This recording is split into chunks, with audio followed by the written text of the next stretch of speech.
Hello and welcome back to English Hub, your one stop destination for everything English literature. Today we bring you a detailed explanation of the poem Amanda by Robin Klein.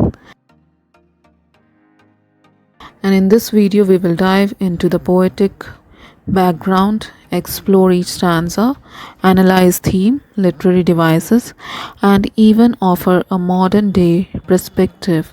Now, let us start. Let's first learn about the poet Robin Klein. Robin Klein is an Australian author and a poet born in the year 1936. Known for her writing that focuses on teenage experience, especially girls, navigating discipline, expectation, and identity. Her work often touches on freedom, imagination, and emotional conflicts in young minds. Amanda perfectly showcases the insight into adolescence. The poem is a monologue where the mother or an adult figure keeps instructing a young girl named Amanda on how to behave. Amanda, however, is lost in her own world of imagination and fantasy. The poem portrays the clash between the expectation and personal freedom in teenagers' life. Now let us see the poem. The text of the poem is as: Don't bite your nails, Amanda. Don't hunch your shoulders, Amanda. Stop that slouching and sit up straight, Amanda. There is a languid emerald sea where the sole inhabited is me, a mermaid drifting blissfully. Did you finish your homework, Amanda? Did you tidy your room, Amanda? I thought I told you to clean your shoes, Amanda. I am an orphan roaming the street. I pattern soft dust with my hustle bare feet. The silence is golden, the freedom is sweet. Don't eat that chocolate, Amanda. Remember your acne, Amanda. Will you please look at me when I speak to you, Amanda? I am Rapunzel. I have not a care. Life in tower is tranquil and rare. I'll certainly never let down my bright hair.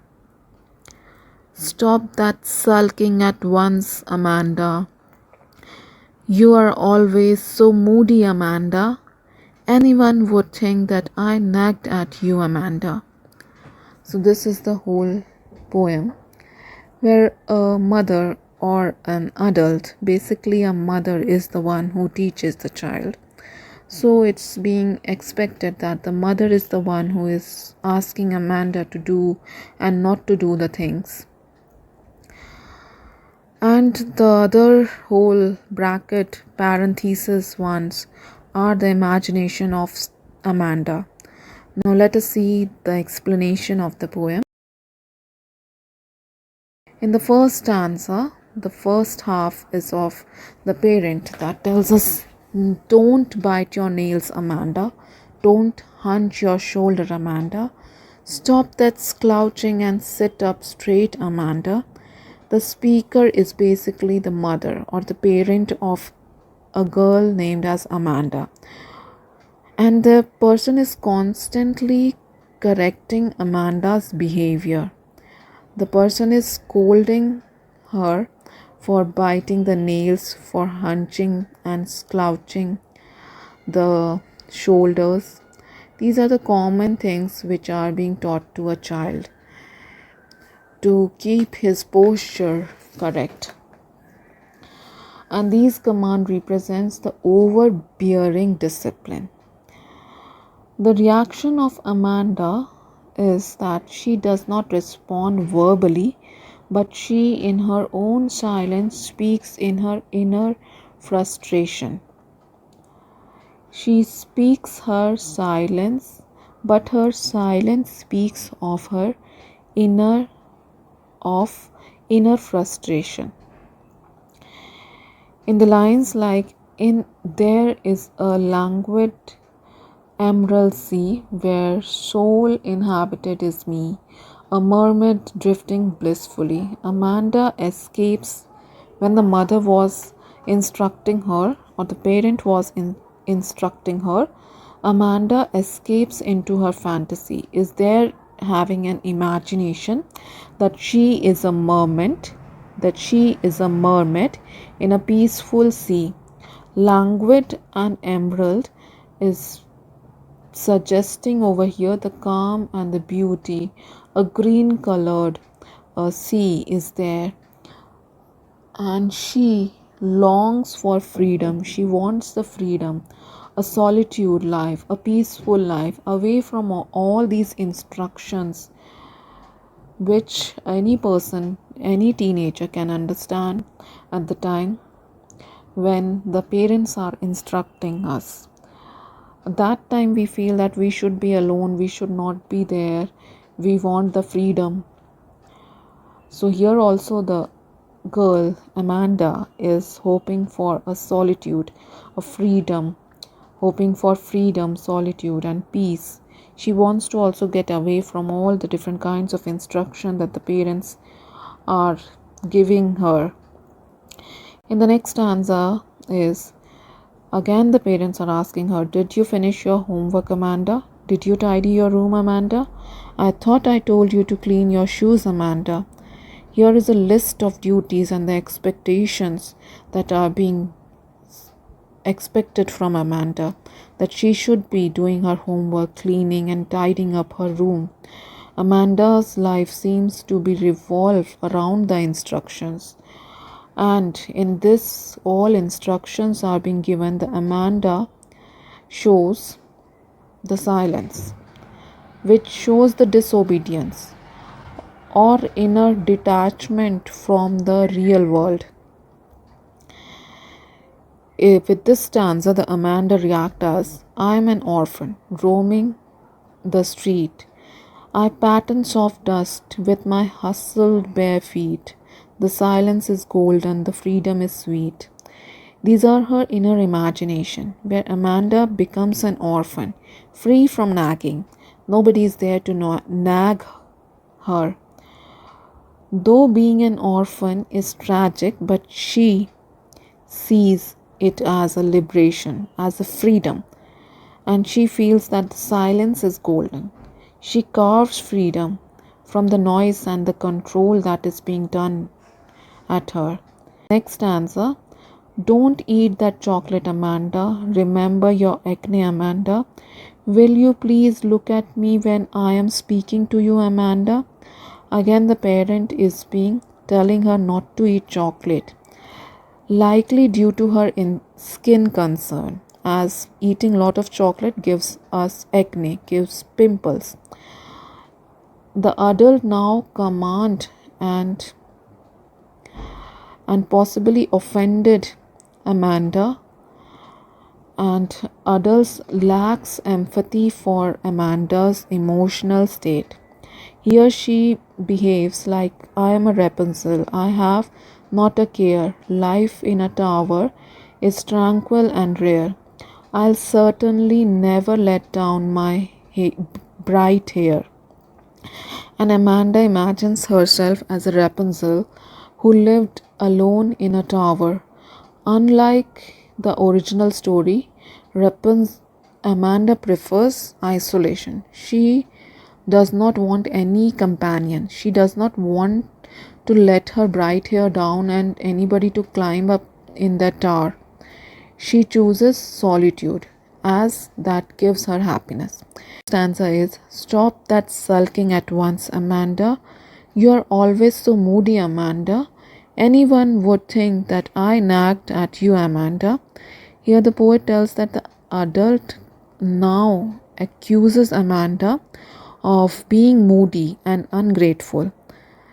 And the final line is like a ironic. She says she does not nag, while clearly she is nagging in the whole poem.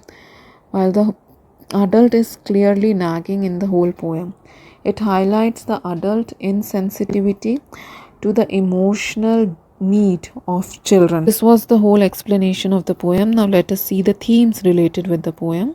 The themes are like freedom versus control. Amanda wants freedom, whereas adults imposes rules. Apart from this, we can see imagination as escape. The Amanda has her own imagination, uses her own fantasy to escape from all the dull reality, parenting and pressure, the excessive commands that are being caused, emotional suppression in children is being seen in the poem.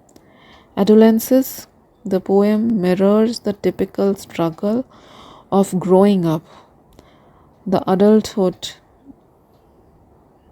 The teenage are facing different types of problems while they are growing.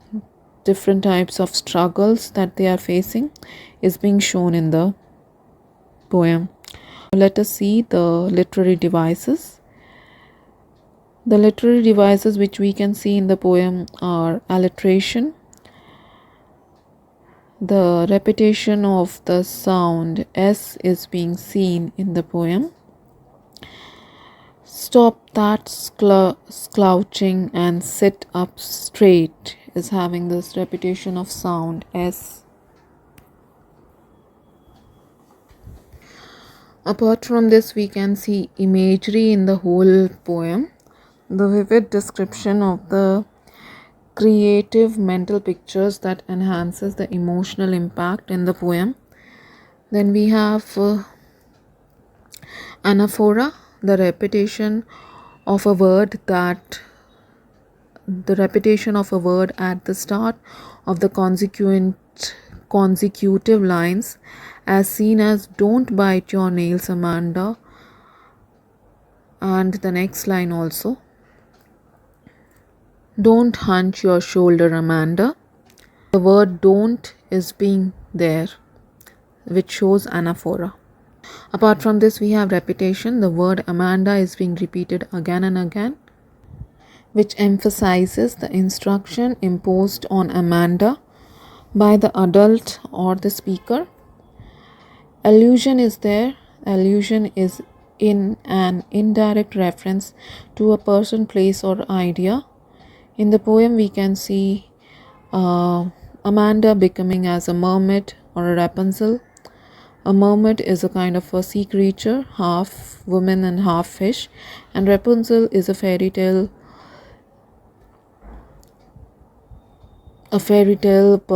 character. Then we can also see metaphor. The phrases like silence is golden and freedom is sweet. Here the silence is directly compared with the golden, the precious gold, and the freedom is compared with sweet. The freedom tastes sweets. Anaphora is a literary device which certain words are used at the beginning of the successive lines. Don't bite, don't hunch, did you finish, did you tidy.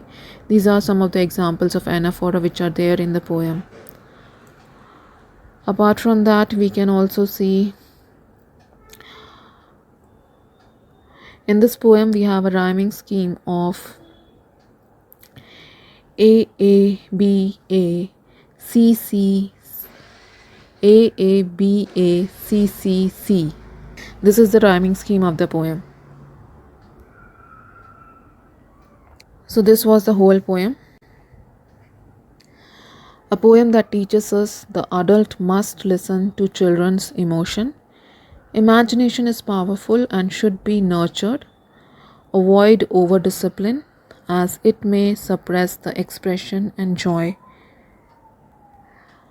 That's all for, but it should not also being ignored by the teenagers. They should listen to their parents as they are the one who guide them. They are the only one who will improve them, and they will discipline and will help them in their future. This discipline will help them in their future life. So that was our full breakdown of Amanda by Robin Klein. Did you ever feel like Amanda, struck between rules and dreams? Let us know in the comments, and don't forget, that's all for that was our full breakdown of Amanda by Robin Klein. Did you ever feel like Amanda, struck between rules and dreams? Let us know in the comments. And don't forget to like, share, and subscribe to English Hub for more such lessons. Until next time, keep learning.